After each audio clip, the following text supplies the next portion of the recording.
Well, welcome everybody to the Plant Power Half Hour. We missed last week. We were both taking a little self-care. We do that in the wellness world, don't we? We all need that self-care. So, Paula was out hiking in the mountains in Oregon, right? Mm-hmm, And I yes. was at the beach at Siesta Key, so we had a little time off.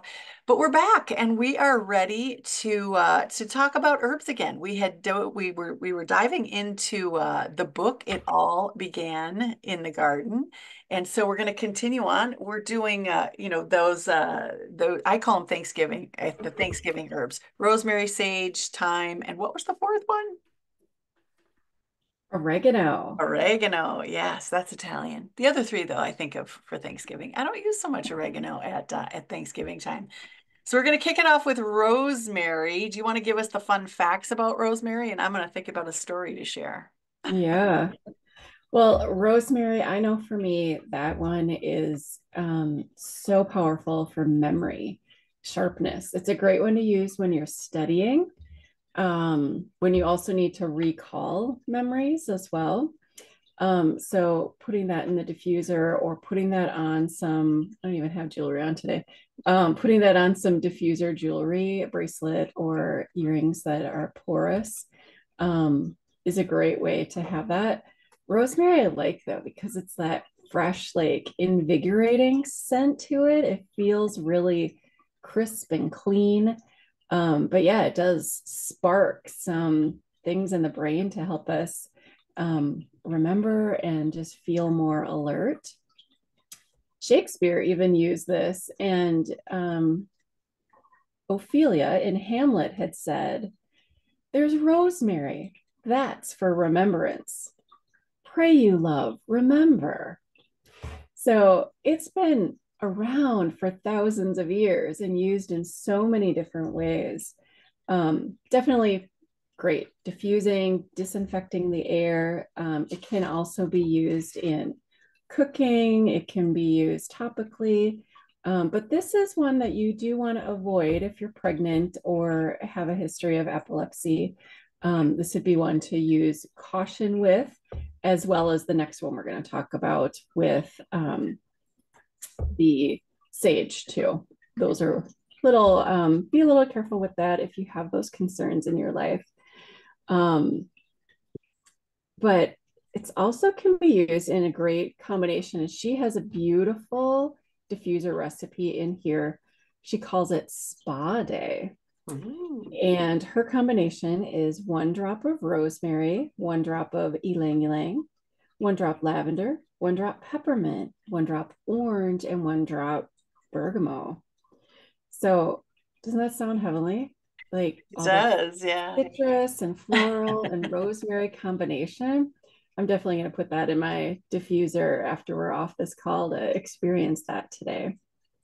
You said Shakespeare. I've actually been in Shakespeare's garden. I went to I was in London and I decided to make my way out to Stratford upon Avon, which is where Shakespeare's house is. And he had a massive herb garden out there, and rosemary was there. And the other thing that comes to mind for me with rosemary is when I lived in Nevada, I had my entire back wall of my yard. Because in Nevada they use bricks, like stuccoed fencing kind of between all the different yards. And I had a raised bed in the back, and the whole back wall was lined with rosemary. And then I had this massive, it was probably 4 feet wide by at least 4 feet tall in my front yard, rosemary bush that it grew prolific in the desert. It loves to be abused, but what's interesting is rosemary originates from the Mediterranean, and so it normally gets its moisture from the air. It pulls in the moisture from the air in the Mediterranean. And here we are, we're sticking it in the desert, and it's growing to these, monstrous, gigantuous sizes everywhere. And every property has rosemary on it. So I think that this is a plant that just, it'll show up wherever it needs to, I guess, whether it's in the Mediterranean and all the moisture and the humidity in the air there, or in the heat of the desert. It loves that heat as long as you're giving it water at the roots. I had drip system systems on my irrigation, and it had massive amounts of water.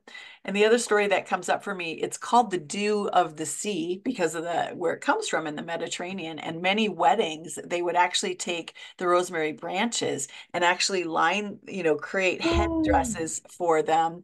And you'll notice that in some of the Greek or the mythic women, you often see the little purple rosemary flowers on their dresses, and they're wearing this headdress, and those headdresses are usually made out of rosemary.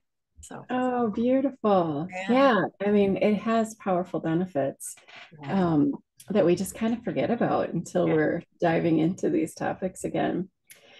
How about sage? Sage. Do you know that? I think that is a woman's herb for me. I used it during hot flash season, Uh-huh, which was uh-huh. lengthy. I would make sage tea, and I would use honey in it, which is also great for sore throats. Is another place that I used it. Um, but the the way that I used it for hot flashes is I made a tincture out of it, and I used glycerin. So it was kind of sweet, and you could just squeeze it in your mouth, and you could use a glycerin for that when I would have hot flashes, or an oxymel. And an oxymel is just vinegar, apple cider brag. I use apple cider vinegar with the mother in it and honey. And you can do equal parts, but it's really sweet. So I would use it, a little bit of the honey and then a larger portion of the apple cider vinegar, but you steep that sage in the apple cider vinegar, for a couple of weeks until it gets all of the flavor and the benefits into the apple cider vinegar. Strain out the herbs, and then you add your honey in, and it's called an oxymel, or a switchel. Some people have heard of switchel, very Yeah. similar. And then you can use that as a base. You can mix it with sparkling water or soda water. And I always coin myself, or often refer to myself as the lazy herbalist. So I would just leave the quart jar in the fridge, and I would sip off of it. And there we go. That's what I would just taste it. But it was very vinegary. I mean, know that if you have the palate for that, because it can be quite flavorful. Apple cider vinegar and sage, just sipping off of the big jar of it. So that's my sage story. Yeah, and sage has such powerful benefits. In the book, she talks about people even using sage in a capsule to ingest so that they could support their menopausal symptoms and help ease some of that time. So yeah, whether I'm not a big fan of the scent or the taste of it, so I think putting it in a capsule where I wouldn't taste it Yeah. would probably suit me a little bit better than your switchel or tincture. Yeah. Yeah. So get it I do. I in. love the flavor. I miss it. I would take it every day. I haven't used it for quite some time. I'm going to have to go find some. I haven't grown it for a while, so I haven't made it. But I love it. Yeah, get it in me, but I don't want to taste it, I don't think. Yeah. The other way that I've used sage, I've done sage smudge sticks. I lived in Nevada for a long time, and we would do plant hikes. And so we would gather not the same sage that we're talking about today, the garden sage, but we would gather that sage that grows wild in Nevada and create those smudge sticks Sure. out of the sage there. Yeah. Yeah, yeah, yeah. And the herbal sage is what we often see stuffed into turkeys and chickens and the traditional roasting spice that we're going to experience there. So definitely using it for savory dishes.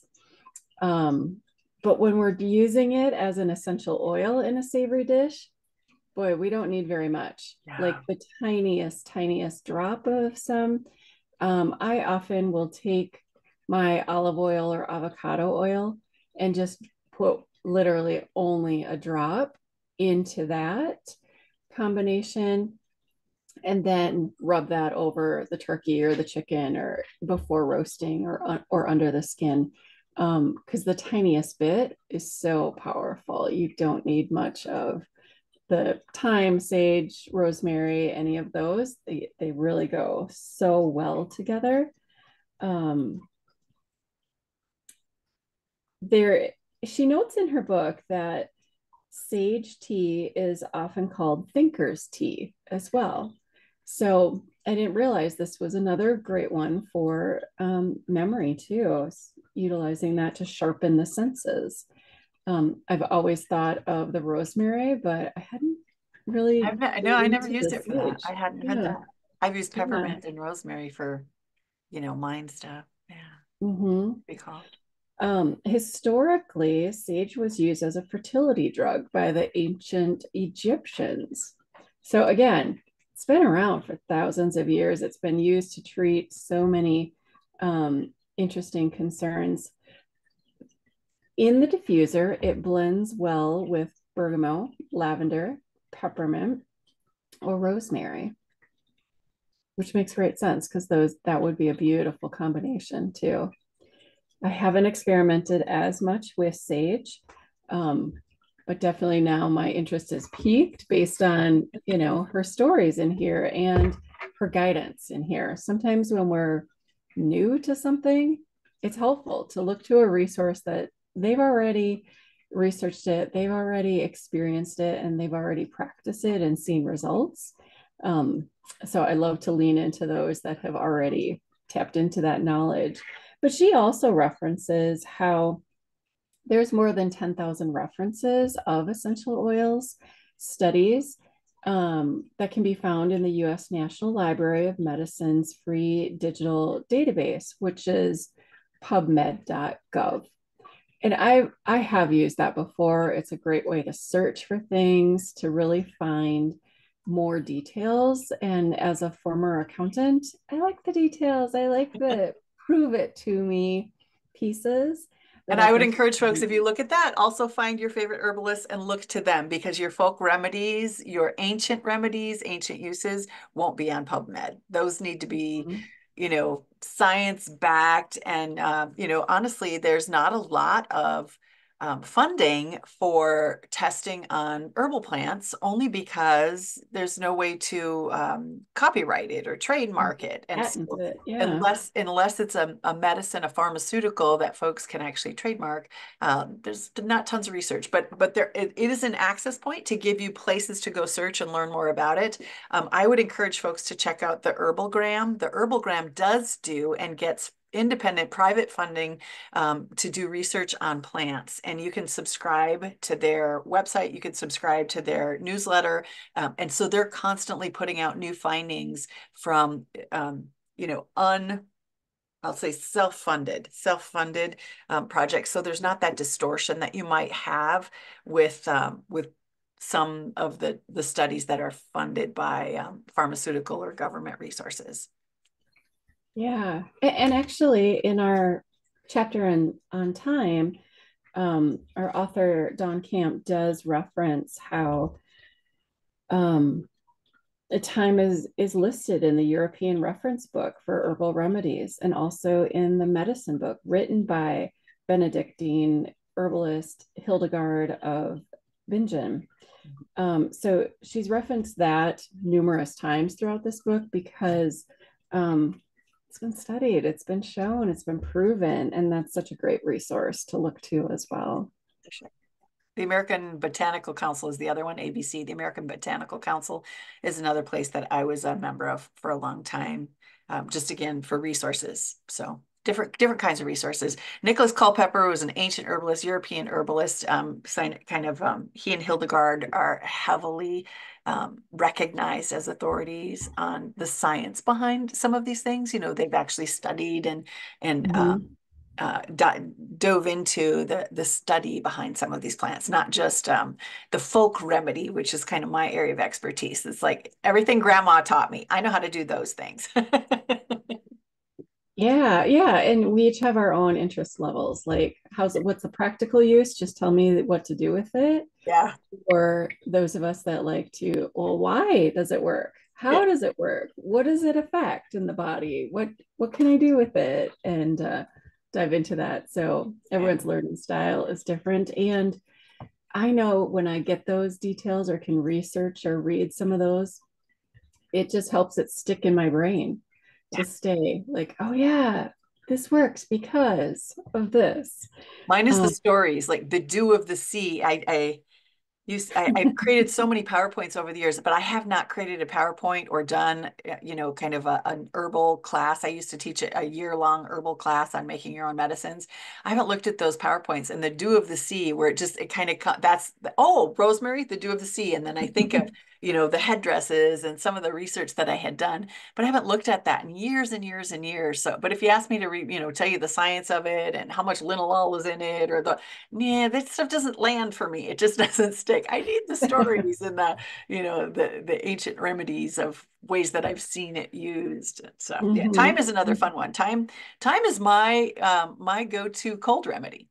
I make thyme Mm. tea. I love sage, but I prefer the flavor of thyme. And you have lemon thyme, you have your traditional thyme. There's different variations of it that have slightly different flavors to them.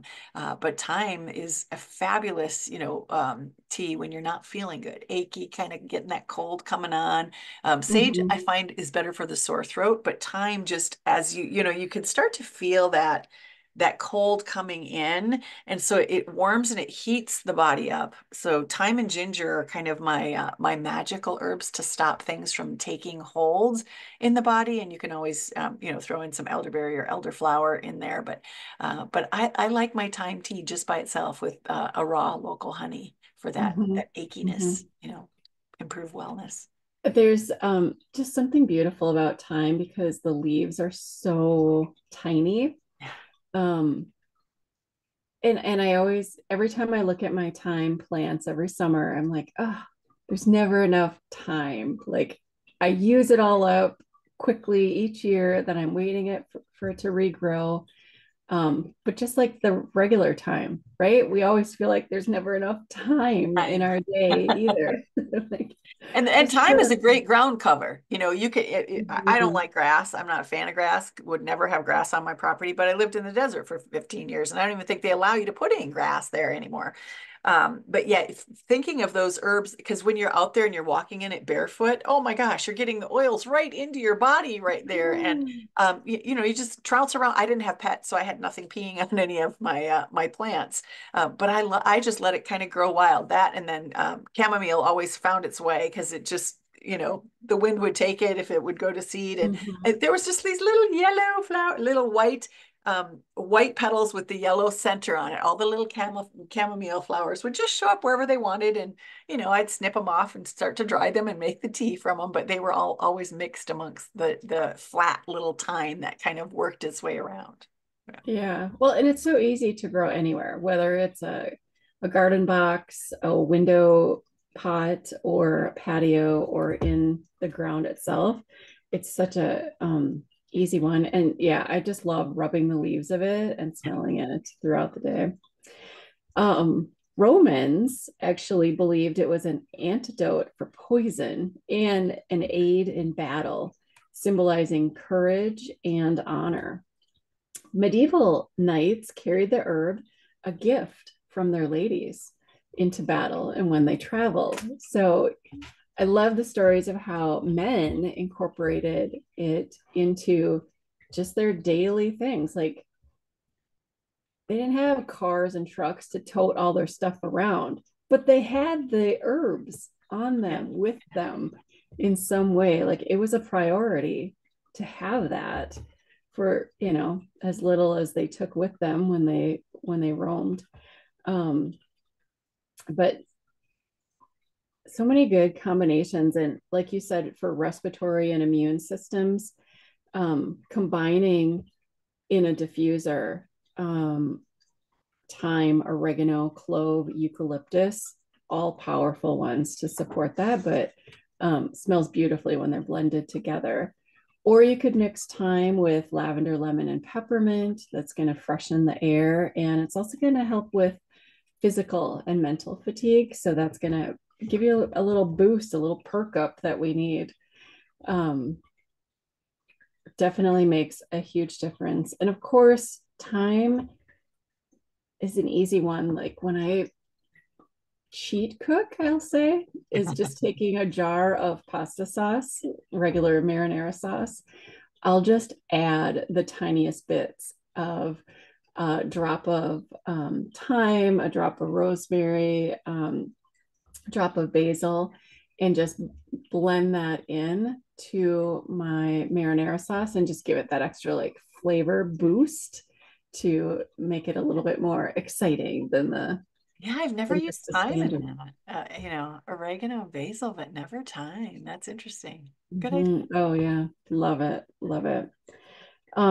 It can also be used topically. So on sore muscles, this is a great one to help relieve um, muscle aches and pains too, but definitely want to dilute it. Probably 1 drop of thyme to 4 drops of carrier oil. So Yeah. It's definitely. used in the raindrop therapy technique that Gary Young had so is oregano, along the spine to help clear Yeah. pathogens out of the spine and help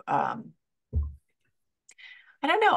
I'm guessing that's for the respiratory, because it gets into the spine and into those locations along the spine that can affect our respiratory system. And then on the top of the feet, the respiratory kind of pressure points or reflexology points are on the tops of the feet. So diluting that and applying it, in between those the ligaments and things along the tops of your feet you might notice some improvement with the respiratory Mhm. condition there as well.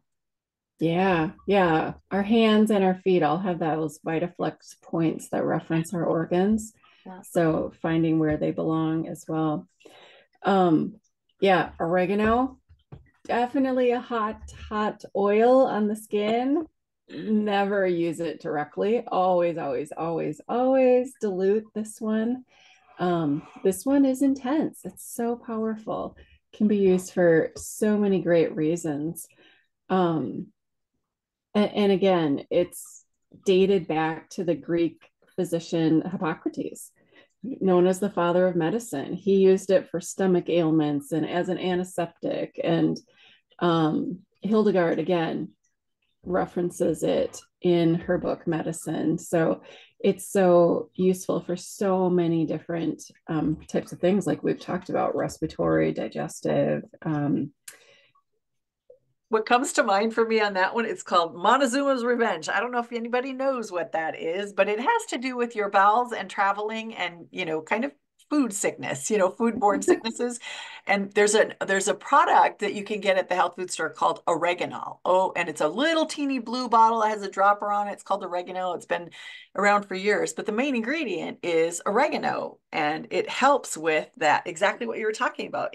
Intestinal distress is what have used it for. And I never travel without, I never used to travel without oregano. And oregano is just oregano that's already been diluted. I believe they use olive oil as their dilution. But you can I just use those teeny itty bitty dram, what are they, 2 mil drams? And I have a whole stash of them. So if they get confiscated when traveling, I'm not out tons and tons of money, and it generally only takes a drop or two. So I can bring Mhm. quite a collection of those, and I have a little bitty pack. Yep, here's one right here. One of these, I mean, it's my medicine pack is that big, and I can get all my little drams in here, as many as I want, lined up. And oregano is one of them I carry when I'm traveling to third world countries, because we've all been caught with that. Not all of us, but many of us who have traveled, especially in Mexico. If you've been there and you drank water that you shouldn't have, I've heard stories of how folks succumb to living in the bathroom on their holiday vacation. So Oh. that's one that can help with that. Also, I have to confess, I've had basal cell skin cancer for over 30 years, just had some removed. And I did read that that's one place where I could actually possibly use that straight away, spicy, because it can eat and digest things.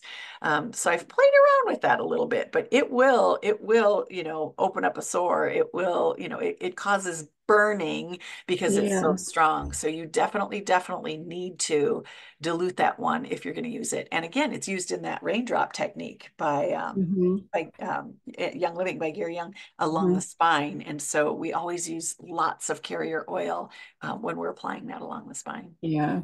Yeah. The raindrop technique and oregano just always makes me think of pizza. Oh, Like that's the spice of pizza to me. yes. The first time I experienced a raindrop massage, I thought I smelled like a pizza after I left. The And kids used to say that, oh, it's pizza time. They would come into my house if I had people over and I was doing a raindrop technique on it. They always knew, I want the pizza treatment, because I do it on their feet for them. yeah, yeah. So what about Have you ever diffused oregano oil? No, I don't like the smell of it. I do. I love the plant. I would grow oregano, and I mean, it's just a hardy little thing. It's not supposed to come back after a winter season or whatever. And sure enough, if that little bugger just doesn't poke its head through, if you trim it way back and yeah, kind of cover it a little bit with some leaves and stuff, it'll poke its way through in the spring. It's just so hardy. But no, I've never diffused it. It's just not my scent at all Yeah, when it's in the yeah. oil. It's so I potent. did I did once and put too many drops in and it just felt like a pizza up your nose. Like it was intense. But in the book here, she's referencing she diffuses it with like geranium, lemongrass, or rosemary. And I think maybe that would soften it. And definitely I wouldn't use as many drops as I have experimented in the past. So That'd I'll be have to bring interesting. that experiment back out this week and Yeah. see if it's too much again or if I'm ready when it's blended with geranium or lemongrass. And But I geranium's too strong know for me. So maybe those two together would make it a little balance. bit better. Yeah, yeah, yeah. It's so great to smell whether you're using it topically, whether you're just smelling it from the bottle, because it also has the benefit to support the emotion of security. So not only does it have, the internal benefits, but an emotional benefit to smelling that. Sure. So I'm gonna give it another try in the diffuser and see how it goes. I'll report back. There we go. I love it. But those are our four for this week. We're really focusing on the herbal, I guess they're all herbal, but really more the ones we think of as traditional cooking spices this week. Yeah. Next time we'll dive into ginger, fennel, nutmeg, and clove. Wonderful. Ooh, we're gonna get those are the fall spices, real strong fall spice. Yeah, both Mhm. actually these are too. I think of thyme, sage, and rosemary as fall spices too with your holiday cooking because rosemary is fabulous on butternut squash and thyme too. On those root vegetables. Those are probably my two favorite things to use on root vegetables when Oh, for seasons. yes. Yeah. Yeah. And Oh, next yeah. week are my favorite drinks are chai tea. And so that's, exact nutmeg and ginger and cardamom. And yeah, I use black pepper. And yeah, that's my chai tea recipe next week. Well, it sounds like you're ready for next week already. No, I don't want to be past summer. We just got the snow off the ground up there in Minnesota. So Yeah. yeah, this is just so fun. We've spent a lot of time talking about other things, but I love that we're diving into a lot of the plants that I have grown over the years. And just it's for me, it's a walk down memory lane. And I'm sure it is for the people that are listening. You probably walked into grandma's kitchen and saw something hanging when you were growing up and or the spices and the things that they were cooking during the holiday season. So this is a fun conversation. I'm glad you found this book. This has been wonderful. Yeah. Yeah, I am loving walking through this book because she highlights it in really simple ways, talks about the historical uses. She shares her own personal little stories in each chapter too. So it's fun and maybe some of them will relate to you and maybe not, other chapters, but it's a beautiful way to dive through this and how she relates this to God's gifts that He's given us and how we can use these to nourish ourselves and take care of our bodies. Beautiful. So come on back because you're going to love the stories we have for next week. Thank you so much, everybody, for tuning in. We appreciate you. And it's our joy to be able to be here. If you need some help getting your hands on some essential oils or you want to start learning how to use them, definitely reach out. Send us a private message or post in the comments, and we'll be sure to follow up with you. See you next week, everybody. Bye.